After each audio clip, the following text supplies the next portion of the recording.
Bien-aimés, je crois que nous allons aller un peu plus vite encore, par la grâce de Dieu, parler sur, continuer notre enseignement sur les 7 églises. Les 7 églises, selon l'Apocalypse.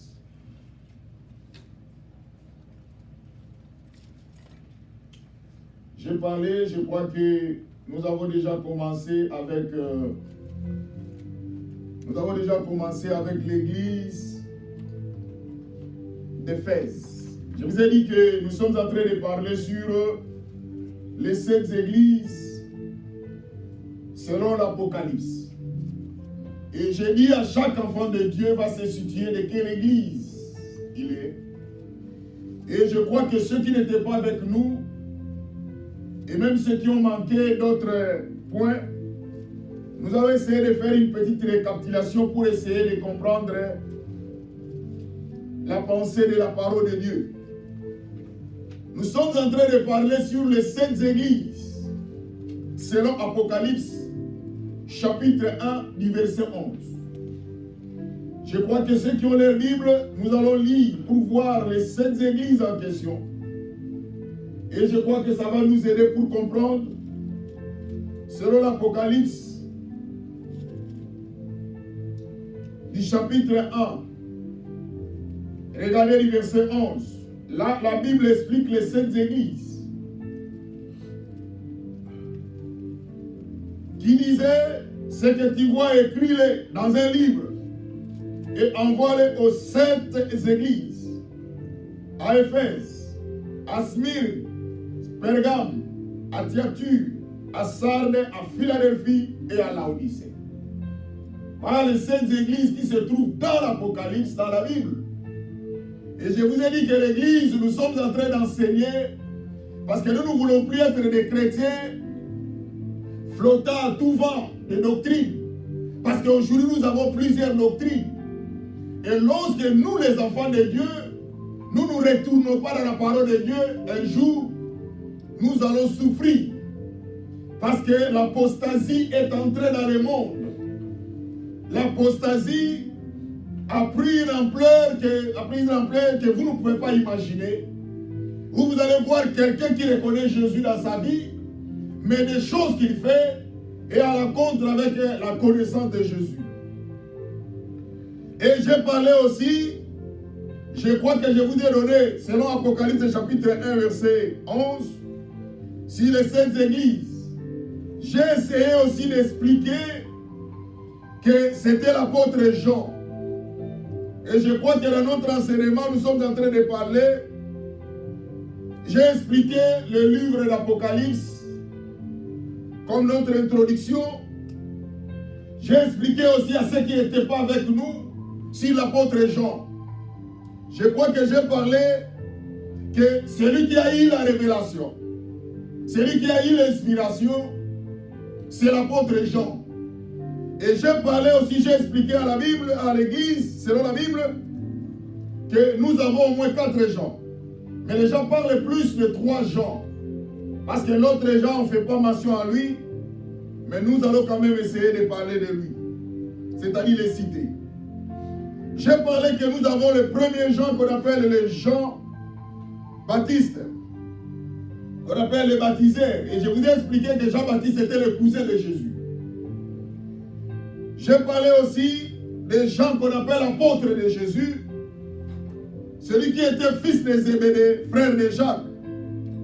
Et j'ai expliqué que Jean qu'on appelle l'apôtre de Jésus, celui qui dormait dans le sang de Jésus.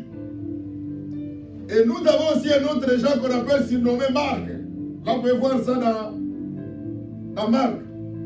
Et nous avons aussi le 4e Jean. J'ai parlé d'un autre Jean qu'on appelle homme juif important de la race souveraine sacerdotale. Là, vous pouvez voir ça dans 1 des apôtres, chapitre 4, verset 6. Vous allez voir le 4e Jean. Mais lui, on ne fait pas allusion à lui. Donc, Jésus, Jean-Baptiste était son cousin. Il y avait aussi Jean qu'on appelle l'apôtre de Jésus. Et il y a aussi Jean qu'on appelle Marc.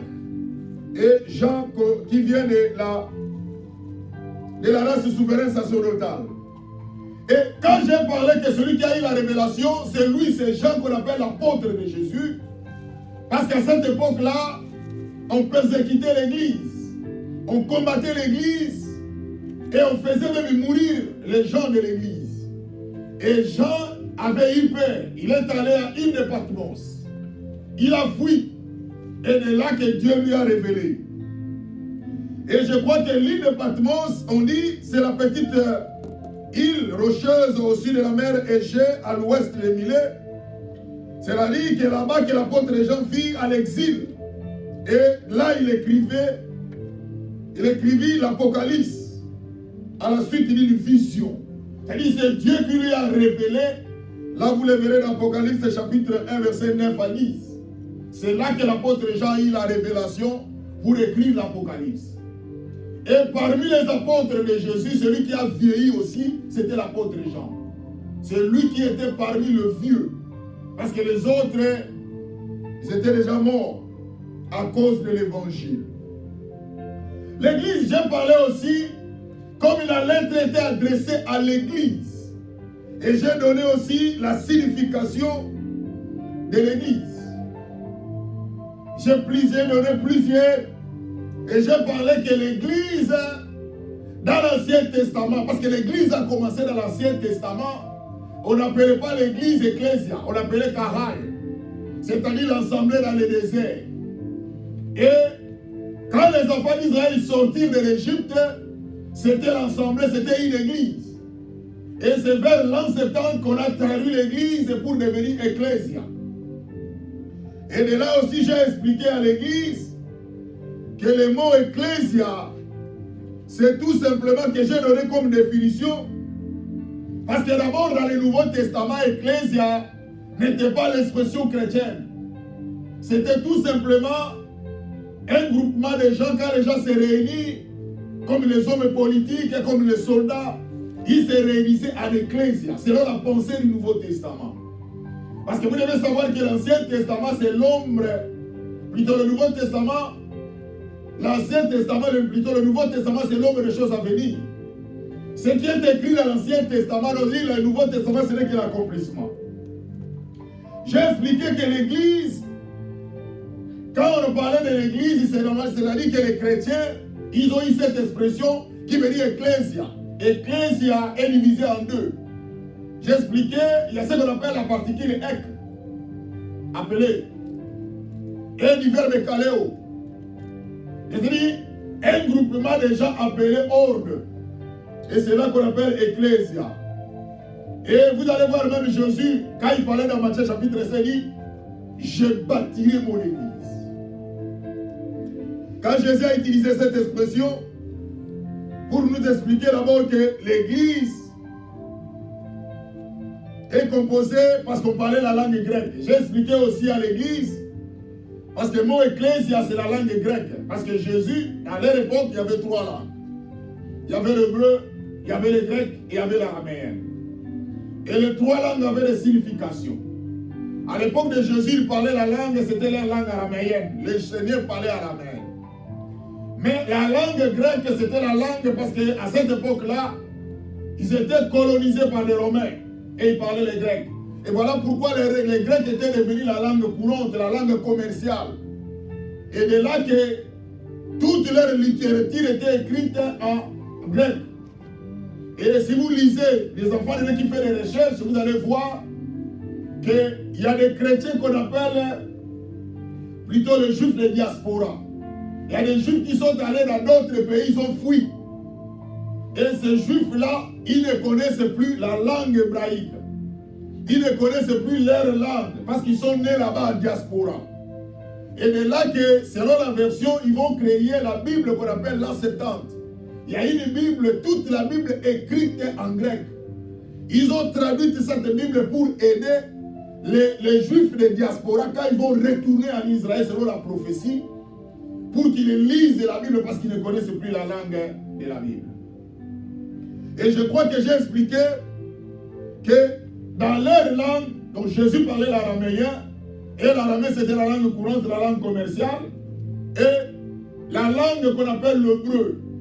La langue hébreu, est devenue la langue morte.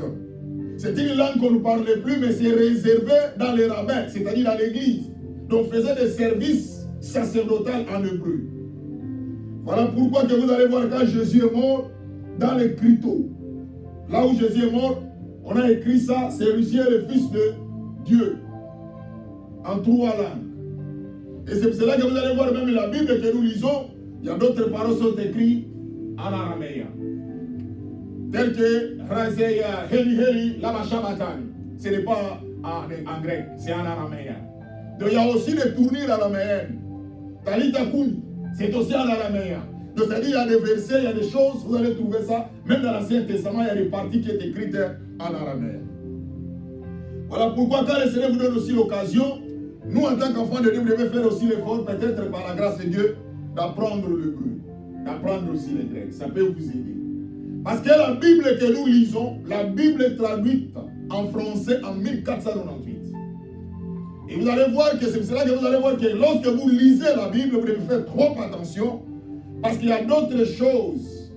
Quand on fait la tradition, nous avons appris que la tradition orale est la tradition écrite. Il y a d'autres choses on enlève. Et on nous demande, il y a des fois en tant que les chrétiens, de faire ce qu'on appelle l'exégèse. L'exégèse, c'est quoi? Lorsque vous lisez un texte biblique, vous devez retourner dans l'original pour voir le sens, si ça garde le vrai sens. Parce qu'il y a des fois, le sens change. Par exemple, vous allez voir dans la Bible, là où on écrit, Jésus dit, venez à moi, vous tous qui êtes fatigués, je vous donnerai du repos. Dans le texte original, ne parle pas du repos, il parle du bien-être. Voilà pourquoi Dieu m'a fait aussi grâce d'apprendre l'hébreu, d'apprendre le grec. Et je crois que peut-être si Dieu nous donne l'occasion, et je peux aussi vous enseigner l'hébreu et le grec pour vous faciliter à bien lire et à bien comprendre l'essence de la Bible. Il y a d'autres versets bibliques, vous pouvez prendre ça comme tel. Il y a d'autres ne prennent pas comme ça. Il faut savoir la tournure. Il faut savoir aussi la culture, judaïsme. Parce que chez les Juifs, quand on dit ciel, ce n'est pas ce que vous voyez là, c'est la terre. Un jour, nous allons essayer de parler. Quand je vous ai dit, je vous promets, il y a beaucoup de choses que nous allons passer. Et je crois que par la grâce, nous allons parler de ça. Parce que nous voulons maintenant dans nos églises que nous puissions avoir des chrétiens qui savent ce qu'ils font, qui savent où ils vont. Ne soyez pas des chrétiens emportés à tout vent. C'est cela que quand je vous parle de choses, je ne détiens pas toute la connaissance. Même la Bible nous dit, l'apôtre Paul dit, nous connaissons en partie. Donc quand je vous prêche, je sais ce que je dis. Je prends mon temps. Et quand je vous explique quelque chose, faites attention parce que je prends mon temps. Et presque toute ma vie, c'est ce que j'ai fait. L'église, j'ai expliqué seulement pourquoi j'ai parlé de toutes ces réalités. C'est pour vous dire que quand le Seigneur parlait de l'église, donc l'église c'est tout simplement un groupement de gens appelés ordre. C'est-à-dire, l'église est composée du particule ek, c'est-à-dire ordre, et du verbe kaleo, c'est-à-dire appelé. Voilà pourquoi l'église, quand on dit ecclésia, les gens qui ne savent pas, et je vous ai aussi expliqué l'église, ce n'est pas les 4 ennemis. L'église c'est toi, l'église c'est moi. Rappelez-vous, il y a un verset biblique qui nous dit, le Dieu qui a fait les cieux et la terre n'habite pas dans la maison faite par la main d'homme, par les mains d'hommes. C'est-à-dire Dieu reste dans notre cœur. C'est-à-dire l'église de Dieu c'est notre vie, c'est notre cœur. Et c'est pour cela que si vous lisez encore la Bible dit, ne savez-vous pas que vous êtes le temple de Dieu? Maman, mon frère, ma soeur, vous devez savoir que nous sommes le temple de Dieu. Tout ce que nous faisons, il y a un jugement qui nous attend. Et je vais dire aux enfants de Dieu, prier ou ne pas prier, cela ne change rien à notre Dieu. Notre Dieu reste Dieu, mais faites attention. Même nous qui vous prêchons, nous devons faire attention en tant que les hommes de Dieu de la façon dont nous vous prêchons la parole. Parce que notre jugement sera plus sévère. Et c'est pour cela que chaque fois que je donne des exemples, je parle souvent de nous, les pasteurs. Parce que nous avons des responsabilités. Je parle souvent de moi, parce que nous sommes des pasteurs. Et aujourd'hui, c'est nous les pasteurs qui ont la grande responsabilité. Et aujourd'hui, beaucoup de personnes ne craignent plus Dieu. Beaucoup de personnes ne marchent plus selon la parole de Dieu. Et il y a des fois, moi, je vous amène à la réflexion. Maman, ma soeur, nous savons que tout le monde veut la joie, tout le monde veut la réussite, tout le monde veut ceci. Mais des fois, réfléchissons. Réfléchissons. Posez-vous des questions. Pourquoi je vais à l'église? Parce que la Bible nous dit, quand le Seigneur reviendra, maman, ça sera trop tard. C'est comme à l'époque de Noé. Noé prêchait la parole. Il parlait aux gens. Il dit, répentez-vous. Dieu a dit, il va détruire ce pays, ce monde. Il va détruire. Les gens pensaient que Noé parlait de la blague. Mais le jour que la porte de l'arche a été fermée, les gens ont cherché, mon Noé, ouvre-nous la porte. Noé dit, c'est pas moi qui ai fermé, c'est Dieu. C'est cela que maman, ma soeur, je ne veux pas qu'un jour nous nous retrouvons un jour en enfer. C'est difficile. Chaque jour je vous prêche, soyez au sérieux de ce que nous faisons. Même moi qui vous prêche, je suis sérieux de ce que je fais. Je sais le péché tellement secret. Je sais que faire le péché, c'est goût, c'est bien de faire. Vous allez avoir le bénéfice. Quand vous mentez, vous avez l'argent. Quand vous parlez du mal, vous prenez une femme d'autrui, vous vous réjouissez. C'est bon. Mais les conséquences. Et c'est cela qu'après cet enseignement, si Dieu nous fait grâce, là je vais commencer à vous parler sur la loi des semailles. Ce que nous m'aura sémé, il le moissonnera. Et je vous dis l'église, vous devez savoir que quand vous péchez, Dieu pardonne les péchés, mais Dieu ne pardonne pas les conséquences. Je vais vous montrer bibliquement. Parce que notre souci, c'est de savoir ce que nous lisons. J'ai fait le biblisme et la dogmatique. La Bible et la précision de la Bible. C'est ça l'étude que j'ai fait en théologie. Voilà pourquoi l'église, je veux que vous aussi puissiez comprendre. Je souhaiterais de ne pas pécher.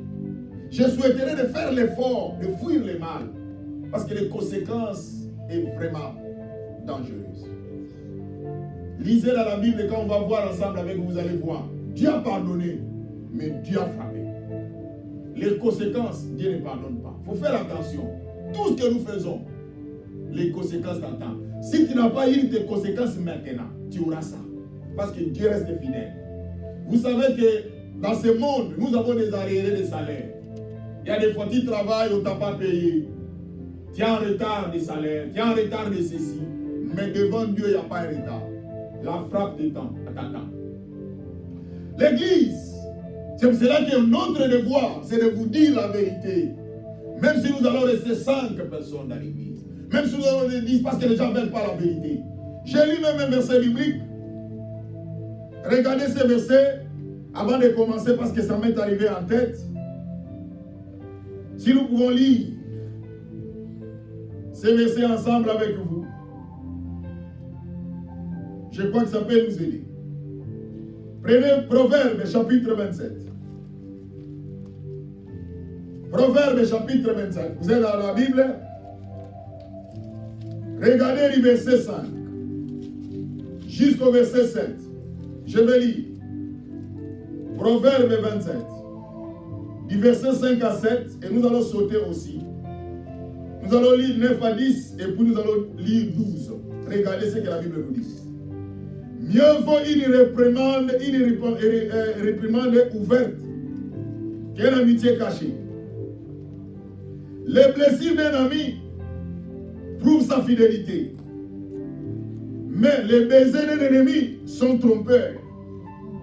Celui qui est rassasié foule aux pieds les rayons du miel. Mais celui qui a faim trouve doux à tout ce qui est amer parce qu'il a faim. L'huile et le parfum réjouissent le cœur. Et les conseils affectueux d'un ami sont doux. N'abandonne pas ton ami et l'ami de ton père. Et n'entre pas dans la maison de ton frère au jour de ta détresse. Mieux vaut un voisin proche qu'un frère éloigné. L'homme prudent voit le mal et se cache. Et les simples s'avancent et sont punis. Bien aimé, aujourd'hui les gens veulent les gens qui vont leur dire des choses qui vont leur plaire. Même aujourd'hui dans nos églises, nous commençons même à chercher les églises où on parle de choses qui vous plaisent.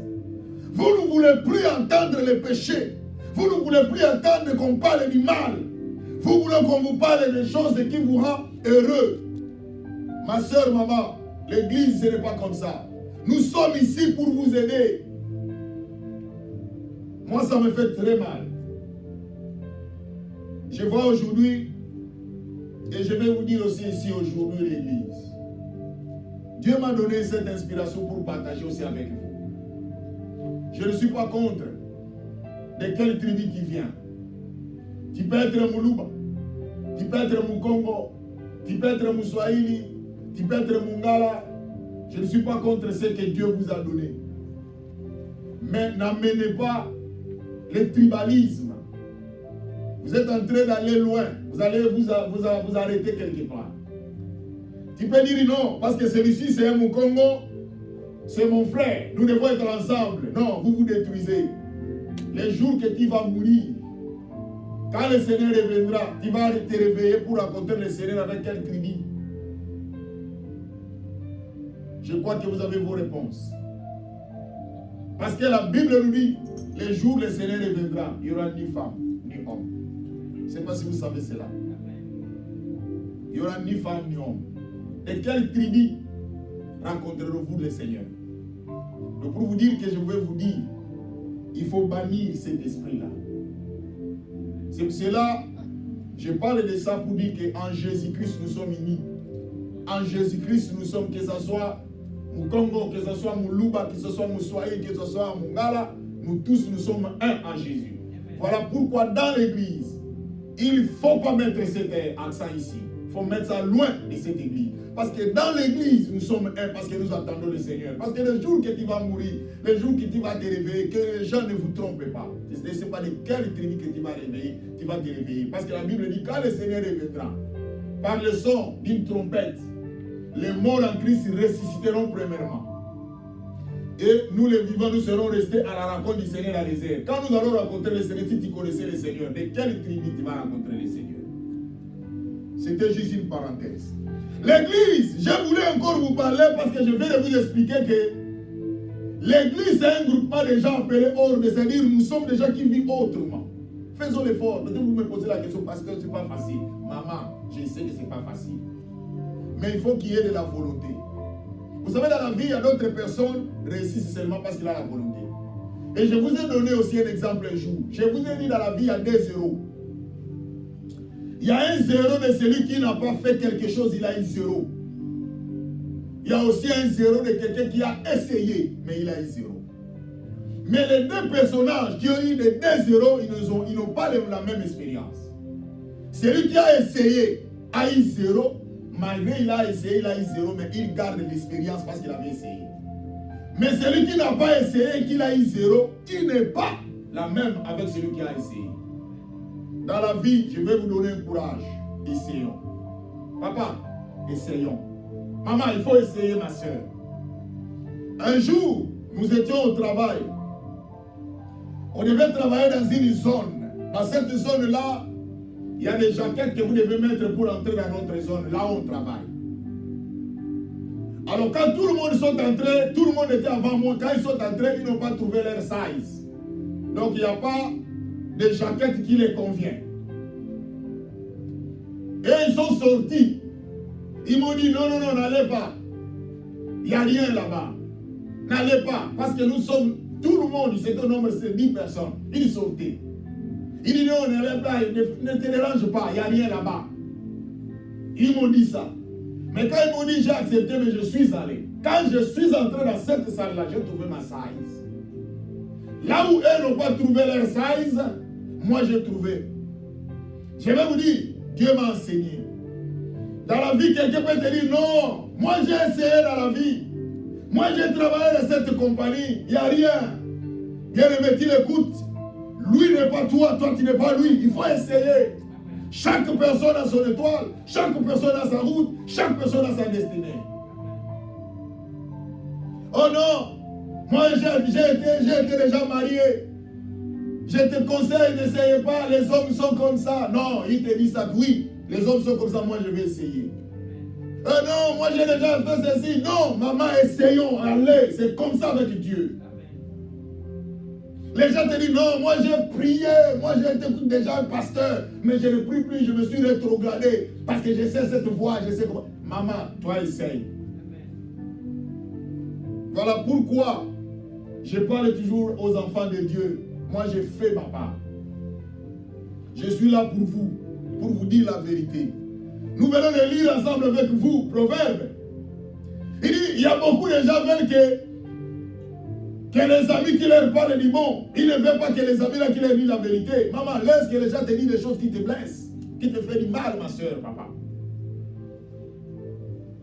Mais quand tu vas aller dans ton coin, tu sauras que celui qui t'a dit du mal là, il t'aime. Les gens pensent que pour que quelqu'un t'aime, il faut qu'il te dise des bonnes choses. Non. Il y a d'autres personnes qui te font du mal parce qu'ils t'aiment. Il ne veut pas que tu te retrouves dans les pétrants. Et aujourd'hui, nous allons parler pour aller plus vite parce que ce n'est pas nombreux. Nous avons terminé à parler sur l'église d'Éphèse. Il a envoyé l'église d'Éphèse. Je crois que je vous ai parlé aussi de l'église d'Éphèse. L'église d'Éphèse a existé de l'an 26 jusqu'à l'an 170. Après Jésus-Christ. C'est là que l'église d'Éphèse a existé. Maintenant, nous allons parler sur l'église de Smyrne, deuxième église. Ils ont envoyé la lettre parce que là que l'apôtre Jean a reçu la révélation. Et je vous ai expliqué qu'il y avait Jean-Baptiste, Jean ceci, cousin de Jésus et tout. Mais celui qui a eu la révélation, c'est Jean qui était l'apôtre de Jésus. Apocalypse chapitre 2. Apocalypse chapitre 2.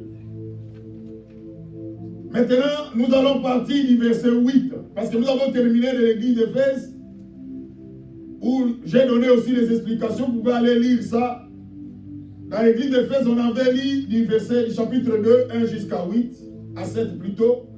Maintenant, nous entrons dans les versets 8 jusqu'à 11. Il y écrit à l'âme de l'église de Smyrne. Voici ce que dit le premier et le dernier, c'est-à-dire Jésus. C'est lui l'alpha et l'oméga. Celui qui était mort et qui est revenu à la vie. Je connais ta tribulation et ta pauvreté, bien que tu sois riche. C'est terrible, hein? Lisez la texte. Il dit, les calomnies de la part de ceux qui se disent juifs ne le sont pas, mais qui sont une synagogue de Satan. Ne crée pas ce que tu vas souffrir. Voici le diable jettera quelques-uns de vous en prison, afin que vous soyez éprouvés et que vous aurez une tribulation de 10 jours. Sois fidèle jusqu'à la mort. Je te donnerai la couronne de vie. Que celui qui a des oreilles entende ce que l'Esprit dit aux églises. Celui qui vaincra n'aura pas à souffrir la seconde mort. Vous venez de lire, Jésus parle que c'est lui qui vaincra. Il ne souffrira pas la seconde mort. Là maintenant, ça nous pousse un jour à vous parler sur l'eschatologie. L'eschatologie, c'est le retour du Christ. L'église, Jésus reviendra. Vous devez savoir, quand nous allons parler sur l'eschatologie, le retour du Christ, je crois que beaucoup de gens vont comprendre. Je sais que ce qui nous tue aujourd'hui, c'est lorsqu'on nous prêche. La prédication est fraîche à ce moment-là, mais après nous allons oublier. C'est pour cela que Josué nous dit, Josué chapitre 1, verset 8, il dit que ce livre de la loi ne s'éloigne point de ta bouche, médite-les jour et nuit. Or, méditer veut dire réfléchir profondément. Quand on dit jour et nuit, qui veut dire chaque jour. Parce que le jour est composé de la nuit et du jour. Ici, on parle de l'église de Smyrne. L'église de Smyrne a existé de l'an 170 jusqu'à 310 et 312 après Jésus. On a envoyé une lettre. L'église de Smyrne, on dit, c'était une ville à l'ouest de l'Asie mineure, au nord d'Éphèse. Et une de cette lettre de l'Apocalypse adressée à l'assemblée de Smyrne. C'est l'Apocalypse 1:11 qu'on avait lu avec vous. On dit, le Seigneur reconnaît sa tribulation et sa pauvreté. Et il avertit qu'il va souffrir davantage. Donc c'est-à-dire, c'était une lettre qu'on a envoyée sur les gens. C'est-à-dire que Dieu savait que dans cette église de Smyrne, il subissait deux choses. la tribulation et la pauvreté. Regardez les deux choses qu'il a fait dans l'église de Smyrne, c'est la tribulation et la pauvreté. Les enfants de Dieu, peut-être toi aussi tu es en train de traverser la situation de la tribulation et de la pauvreté. Mais ce qui m'a tiqué, c'est quoi? Quand il parle dans le verset 9, il dit, je connais ta tribulation et ta pauvreté, bien que tu sois riche. C'est bizarre. Comment tu sois riche, mais tu es pauvre? Donc pour vous dire que ce que nous détenons, nous pensons que nous avons la richesse, mais ce que Dieu nous voit, ce n'est pas ce que nous pensons que nous pouvons être. Ma soeur, mon frère, la Bible nous dit, vos pensées ne sont pas mes pensées, vos voix ne sont pas mes voix. Quand Dieu dit que je vois ta tribulation et ta pauvreté, bien que tu sois riche, cela veut dire, peut-être que tu es en train de penser que tu es riche, tu vas rester riche. Non, bientôt tu vas perdre la richesse, tu vas te retrouver dans la pauvreté. Il dit, écrit à l'an de Smyrne, voici ce que dit le premier et le dernier, l'alpha et l'oméga. C'est lui qu'on appelle l'alpha et l'oméga. Il dit, c'est lui qui est mort et qui est revenu à la vie. Il n'y a que Jésus qui est mort et qui est revenu à la vie. Il n'y a pas une autre personne. Les autres qui ont essayé de revenir à la vie, ils n'ont pas pu. Bien-aimé, laisse-moi vous dire, on ne peut pas, il n'y a pas deux personnes qui peuvent être les premiers dans la famille. Vous pouvez être des jumeaux, mais il y a toujours un qui va sortir en premier. Qu'on ne vous trompe pas. On n'a jamais eu deux premiers. Ça n'existe pas. Il y a toujours un premier. Il dit, écrit à l'ange de l'église de Smyrne. Je vous ai dit, l'ange c'est l'envoyé. C'est le messager. L'ange c'est le messager. Parce que même dans l'Ancien Testament, on utilisait les anges, on envoyait les anges. Quand même dans l'histoire de Lot et Abraham, rappelez-vous, on a envoyé les anges, les envoyés. Mais la Bible dit, parmi eux, l'un d'eux était représenté comme l'ange de l'Éternel, c'était l'Éternel lui-même. On appelait Dieu l'ange de l'Éternel. Si vous regardez dans la Bible, quand on parle de l'ange de l'Éternel, c'est l'Éternel lui-même. C'est cela que si vous lisez même dans la Bible, dans l'Ancien Testament, l'ange de l'Éternel campe autour de ceux qui les craignent. C'est-à-dire l'Éternel est avec ceux qui craignent Dieu. Si vous ne craignez pas Dieu, l'ange de l'Éternel n'est pas avec vous, vous n'êtes pas protégé. Et c'est que les gens ne savent pas. C'est cela, voilà pourquoi même dans notre église, nous prônons la crainte de Dieu. Nous prônons, maman, c'est difficile qu'on ne vous trompe pas. Nous avons choisi la voie de la crainte. Ce n'est pas facile. Craindre Dieu, pendant que vous voyez les gens sont en train de s'enrichir, craindre Dieu pendant que vous voyez de belles femmes, des beaux hommes, non, ce n'est pas facile. Ce n'est pas facile. Mais tu as besoin que l'ange de l'Éternel soit à ton côté. Pour qu'il a une condition, la crainte de Dieu. Il est écrit à l'ange de Smyrne, de l'église de Smyrne. Voici ça que dit le premier et le dernier, celui qui est mort et qui est revenu à la vie. C'est Jésus qui peut parler des choses pareilles. Il dit, je connais ta tribulation et ta pauvreté, maman, Dieu nous connaît. Peut-être que nous pensons que nous avons de l'argent. Peut-être que nous pensons que nous sommes blancs. Nous vivons la tribulation sur cette terre. Mon frère, maman, nous sommes dans la tribulation. Chaque jour, tu fais ceci, c'est un problème. Tu te retrouves, tu dis, qu'est-ce qu'il faut que je fasse? Hier, j'ai parlé avec des gens. J'ai eu la grâce de parler avec quelques personnes hier quand nous étions dans la cérémonie d'hier. J'ai posé la question. Parce que si vous me regardez, à chaque fois que nous avons des cérémonies de deuil et tout, moi je suis là, je viens. Mais j'ai appris que tout le monde, j'ai appris que les gens parlent que je suis un orgueil. J'ai dit, mais je ne comprends plus, qu'est-ce qu'il faut que je fasse alors? C'est une tribulation aussi de ma part, non?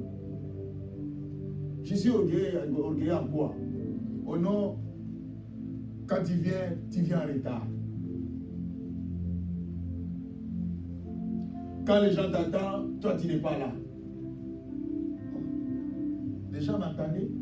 Est-ce que vous avez déjà entendu quelqu'un vous attendre, ne vous rien dire, ne pas vous dire que je vous attends?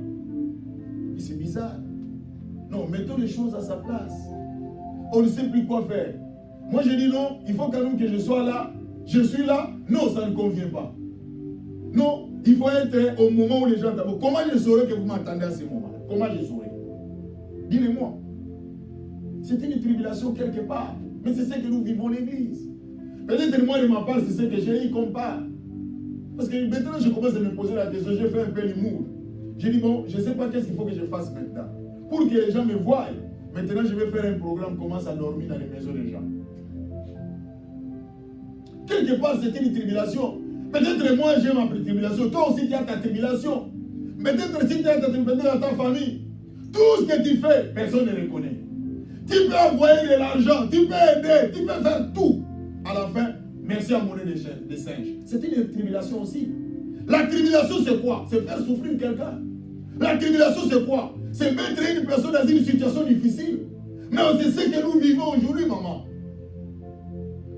Tu viens, tu aides les gens ont besoin de toi, tu viens, tu les aides. Quand tu donnes le dos, il dit, elle est venue ici, nous on pensait qu'elle allait faire ceci, elle a fait que seulement ça. Mais c'est une tribulation. Mais c'est ce que nous vivons sur cette terre. Tu achètes peut-être une voiture, tu achètes peut-être quelque chose, les habits, tu passes, lui pense que les habits qu'il apporte, c'est plus que les autres. Mais c'est ce que nous vivons des tribulations. Il dit, je sais ta tribulation. Maman, ne vous lassez pas, ne vous fatiguez pas. Nous avons des tribulations. Il dit, je connais ta tribulation et je connais ta pauvreté. Dieu nous sait, Dieu connaît que nous sommes des pauvres. Peut-être toi tu penses que non, comme je gagne de l'argent, donc je me retrouve, je suis dit, Dieu sait que tu es pauvre. Dieu sait que tu es pauvre. C'est-à-dire cette richesse que tu as. Ça ne te convient pas par rapport à tes besoins. Prévenez que vous êtes là, vous connaissez vous-même. Pourquoi on fait des overtime si vous êtes riches? Pourquoi nous faisons ça? Pour dire que ce que nous gagnons, et même vous savez que le cœur de l'homme, il y a des fois tout ce qu'on peut te donner, ça ne te convient pas. C'est pour cela que j'ai toujours l'habitude de dire à l'église, celui qui peut nous satisfaire, c'est que Dieu, ta maman, ton mari, ta femme, tes enfants ne vont pas te satisfaire. Ils ne vont pas te satisfaire. Tu auras toujours le besoin. Il dit, je connais ta tribulation, ta pauvreté, bien que tu sois riche. Et les calomnies de ta part de ceux qui se disent juifs et ne le sont pas. Les calomnies. Ceux qui parlent mal contre nous. La Bible nous parle de ça. C'est l'église de Smith. Ils ont vécu cela. Maman, tout ce que tu es en train de vivre, même moi, tout ce que je vis, moi je trouve ça normal parce que j'ai lu la parole de Dieu. Attention, quand les gens parlent pour moi, je sais que la Bible dit Jésus nous a déjà préparé. Il dit qu'on parle de mal de vous, qu'on ne trouve pas ce mal à vous. C'est fini. J'ai seulement voulu savoir et peut faire peut-être l'humour, mais je sais qu'à moi, je ne me reproche de rien. Jésus a dit, je vois Satan venir à moi. Il n'a pas trouvé sa sémence.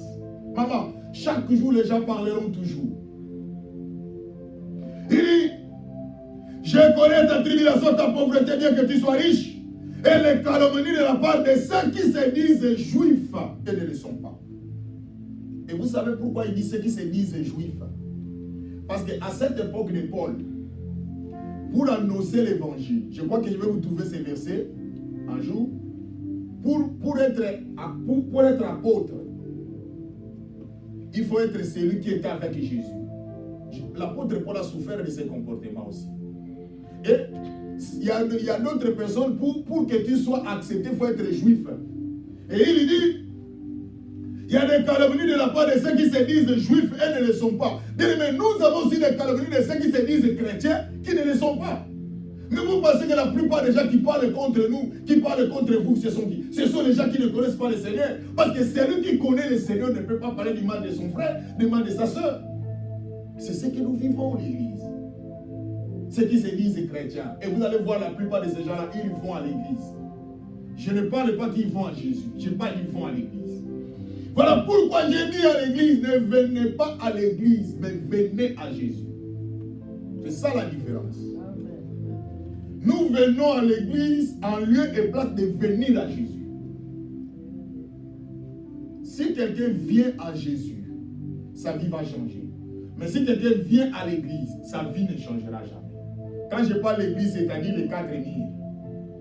Mais je ne parle pas dans le contexte que je vous ai expliqué, l'église, ce n'est pas les 4 murs. Je dis, venir à l'église, il y a des gens qui viennent ici pour se voir. Il y a des gens qui viennent ici parce qu'il y a de la musique. Il y a des gens qui viennent parce qu'il va voir celui, il va voir ceci, cela. Non, mais venir à Jésus.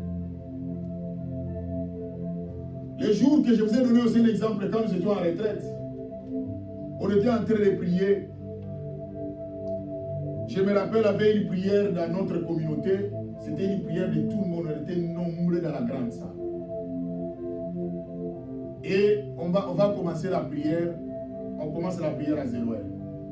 J'ai fermé mes yeux. Et on termine la prière à 6 heures. J'ai ouvert mes yeux.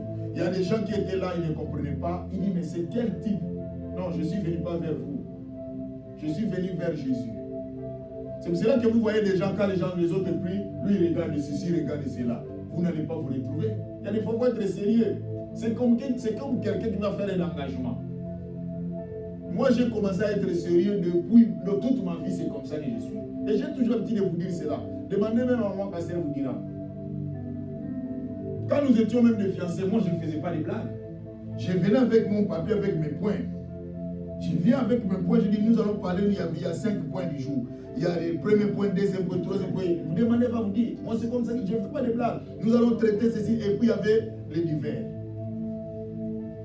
C'est comme ça que j'ai vécu. Trop sérieux de ce que j'ai fait. C'est pour cela que je ne recule jamais de ce que j'ai fait. Et j'ai toujours l'habitude de vous dire, l'église, je ne fais pas des choses par hasard. Tout est préparé avec moi. Chaque jour, je réfléchis. Et il dit, ne crains pas. Dieu nous demande de ne pas craindre. Il dit, tu vas souffrir, maman. Il parle de l'église. Dieu est en train de préparer cette église. Il dit, tu vas souffrir, maman. Tant que nous sommes sur cette terre et nous avons accepté Jésus dans notre vie, nous allons souffrir. Regardez que tu es une femme. Combien de personnes vont commencer à te solliciter? Tu ne sais pas qui choisir. Ce n'est pas la souffrance. Raisonnez que dans ta vie, il dit, tu vas souffrir. Il dit, ne crains pas, tu vas souffrir. Voici, le diable jettera quelques-uns de vous en prison. Bien aimé, aujourd'hui, les enfants de Dieu souffrent. Nous souffrons. La prison que la Bible parle, ce n'est pas seulement qu'on vient vous arrêter à la police, non. Il y a aussi la prison, les gens veulent vous mettre dans une situation difficile. Vous savez qu'il y a d'autres personnes qui vous emprisonnent, vous n'arrivez plus à vous habiller convenablement parce que les gens parlent toujours. Il dit, mais maintenant, j'ai apporté ceci, ils ont parlé. J'ai apporté cela, ils ont parlé. Maintenant, je ne sais pas qu'est-ce qu'il faut que je... Tu es dans la prison. Tu ne sais plus quoi faire. C'est aussi une prison. Tu lui donnes quelque chose, il ne le reconnaît pas. Tu envoies l'argent, tu donnes à celui-là, il ne reconnaît pas. Il dit toujours, ah, qu'est-ce qu'il nous donne? Tu ne t'arrives plus, qu'est-ce qu'il faut que je fasse avec ces gens-là? Chaque jour, nous avons des demandes. Et ce qui me fait raisonner à des fois, ces gens-là qui nous demandent des fois de l'argent, c'est comme si ils effectuent des appels. Hein. Quand l'autre te demande de l'argent, quand l'autre termine, l'autre appelle. Et quand il donne à l'autre là, l'autre, il demande encore. C'est comme si se me dit, hey, moi je vais te prendre ma part, toi aussi appelle. C'est comme s'ils s'arrangent. Oh non, il faut des choses comme s'ils sont ensemble. Tu ne sais même plus quoi faire. Tu es dans la prison. Il dit, qu'est-ce qu'il faut que je fasse? Et les jours que tu ne vas pas donner, ils oublient tout ce que tu avais donné. C'est ça aussi une prison. Il dit, je sais que tu vas souffrir. Dieu nous prépare. Et il dit, les calomnies de la part de ceux qui se disent juifs et ne le sont pas, mais qui sont une synagogue de Satan. Bien aimé, vous devez savoir, il y a aussi les églises de Satan. Il y a une synagogue de Satan, et d'autres personnes sont les Satan les a incarnés. Il y a d'autres qui sont l'incarnation du diable. C'est pour cela que vous devez multiplier la prière. Vous savez, il y a d'autres personnes, quand ils te parlent, hein, tu sens comme si on est en train de te... C'est comme si on est en train de te faire souffrir encore davantage. Mais c'est la prière qui va nous donner la victoire. Et il dit, ne crains pas, tu vas souffrir. Voici, le diable jettera parmi quelques-uns de vous en prison, afin que vous soyez éprouvés. Et vous aurez une tribulation de 10 jours. Sois fidèle jusqu'à la mort. Voilà ce qui nous intéresse. Et je te donnerai la couronne de vie. Il dit, sois fidèle. Dans l'église de Smyrne, Dieu demande la fidélité. Maman, sois fidèle. Ma soeur, sois fidèle. Jusqu'à la mort. Est-ce que vous êtes prêts à être fidèle jusqu'à la mort? Est-ce que vous êtes prêts à être fidèle jusqu'à la mort? Vous n'avez jamais été tenté. Hein? Vous n'avez jamais vu des choses dans votre vie. Il dit, sois fidèle. Il dit, sois fidèle. Ce qui est plus important, il nous demande d'être fidèle. Maman, Dieu nous demande la fidélité, ma soeur. Papa, la fidélité jusqu'à la mort. Il faut être fidèle. Quand c'était Dieu dans ta vie, restez fidèle. Moi, j'ai toujours l'habitude de vous dire pourquoi vous pensez que prier, c'est difficile. Restez fidèle. Voilà ce qui est plus important. Et il dit à la fin que celui qui a des oreilles pour entendre ce que dit l'Esprit, ce que l'Esprit dit aux églises. Celui qui vaincra n'aura pas à souffrir la seconde mort. Il y a la seconde mort. Il y a la seconde mort, maman. Je vous ai prêché ici. Nous avons 3 morts. Je vous ai parlé. Il y a aussi la seconde mort. Vous allez mourir. Mais il y a aussi la seconde mort qu'on appelle la mort éternelle. C'est fini. Vous êtes partis. Il dit restez fidèles jusqu'à la mort. Maman, Dieu nous demande à l'église de Smyrne, restez fidèles jusqu'à la mort. Même si les gens ne seront pas avec vous, d'accord, restez fidèles à Dieu. Parce que ce que vous voyez, ce n'est pas ce que les autres voient. Ce que vous pensez, ce n'est pas ce que les autres pensent. Le monde, les gens regardent que leurs intérêts. Les gens veulent leurs intérêts. Vous savez, quelqu'un, s'il sait qu'il se retrouve à toi, tu es avec lui. Mais s'il voit que tu ne te retrouves plus à lui, tu n'es pas avec lui. Le monde, c'est comme ça. Mais nous devons rester fidèles. Que les gens vous acceptent ou pas. Que les gens soient avec vous ou pas. Mais restons fidèles à celui qui nous a appelés, s'appelle Jésus. Restons fidèles à Jésus. Maman, je sais que les gens ne seront pas d'accord avec nous. Je sais que papa, tout ce que tu fais, les gens ne seront pas d'accord avec toi. Toi, ils demandent la cotisation. Toi, tu envoies $100 et ils attendent $200. Tu envoies 200 et ils attendent $500. Mais toi, reste fidèle. Je sais que moi, j'ai fait quand même ma part. Mais le monde ne sera pas avec nous toujours. Voilà pourquoi il dit, ne crains pas, tu vas souffrir. L'église de Smyrne, ils avaient envoyé une lettre pour les dire, vous allez souffrir. Je sais votre tribulation et votre pauvreté.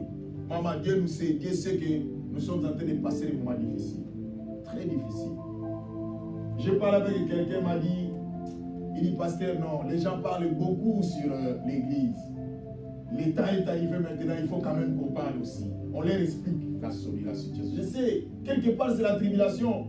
Vous faites souffrir les gens des choses que les gens... Vous savez dans la vie, hein, ce serait souhaitable quand vous parlez que vous êtes voleur et vous sentez aussi que vous êtes voleur. Mais quand les gens vous parlent que maman vous êtes voleur, voleuse, mais vous n'êtes pas. Ça fait très mal, c'est la tribulation. C'est comme un enfant qui marche dans la droiture, dans l'intégrité, il vient, ses parents lui disent, hé toi, il pite.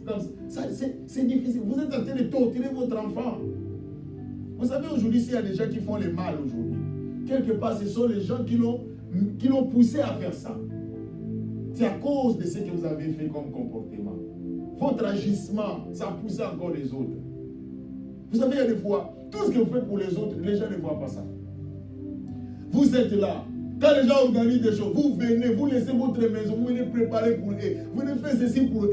Malgré cela, les gens ne sont pas. Ils vous retournent toujours merci à mon nez de singe. C'est une tribulation. Vous savez, dans la vie, hein, quelque part, quand quelqu'un fait quelque chose, même s'il n'a pas fait ce que vous attendez, dites seulement merci. Parce que lui, il a essayé quand même de faire quelque chose pour vous. Est-ce que vous avez fait quelque chose pour lui? Moi, ce qui m'étonne, toi, tu es en train de critiquer ce que l'autre a fait envers toi. Est-ce que toi, qu'est-ce que tu as fait pour lui? Les gens que vous envoyez de l'argent dans vos familles, vous leur donnez l'argent. Posez-leur, toi, combien tu m'as déjà donné, toi, là? Moi, je t'envoie de l'argent, toi, tu ne reconnais pas ce que je t'envoie. Dis-moi un peu, toi, là, combien tu m'as déjà donné? Rien. C'était une persécution, c'était une tribulation.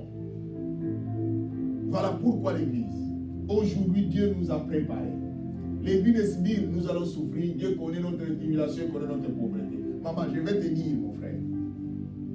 Dieu nous connaît. Dieu connaît que nous sommes en train de traverser des moments difficiles. Mais ce qui est plus important pour nous, c'est de marcher dans la droiture et dans l'intégrité. C'est ce qui est plus important pour nous. Voilà pourquoi nous allons demander à Dieu et nous allons fermer nos yeux. Tu vas dire au Seigneur, tu vas parler à ton Dieu. Dis Seigneur, J'ai écouté ta parole. Dis, mon Dieu, je comprends maintenant. Tu connais, Seigneur, ma souffrance.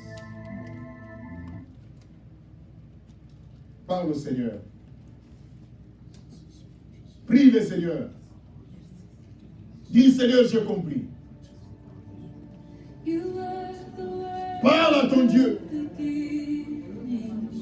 Le temps est arrivé, maman.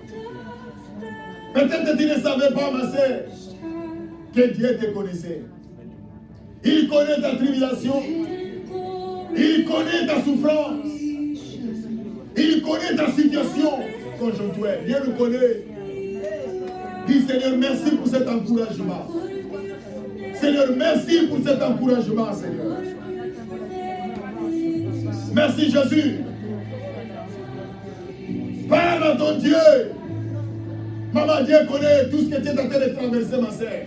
Même dans ton mariage, même dans ton fiancé, même dans ta situation conjoncturelle, Dieu connaît. Dieu connaît ta tribulation, même dans ta famille, tout ce qu'ils te font.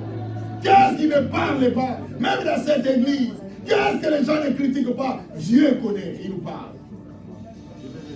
Jésus, Yahweh, nous avons besoin de toi, papa. Yahweh, David avait dit, oui, il est encore, oui, il est encore. Hey, Jésus. Yahweh, nous avons compris que tu nous connais. Tu connais la souffrance que nous sommes en train de traverser, Jésus.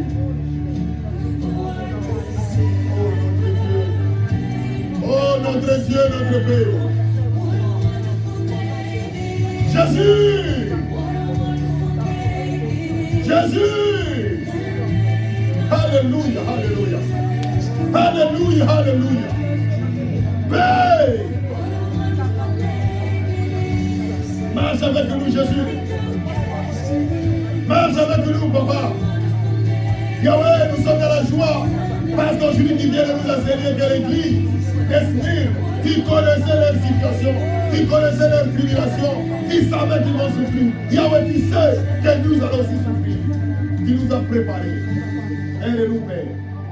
Aide-nous, papa. Il n'y a que toi, l'Éternel des armées. Merci, Jésus.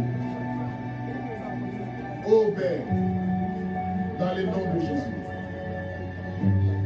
que la grâce et la faveur du Seigneur soient avec nous. Dans le nom de Jésus, bénis cette parole, bénis ce peuple. Que la grâce de Dieu nous accompagne. Dans le nom puissant de Jésus, nous t'avons ainsi prié. Amen. Nous acclamons.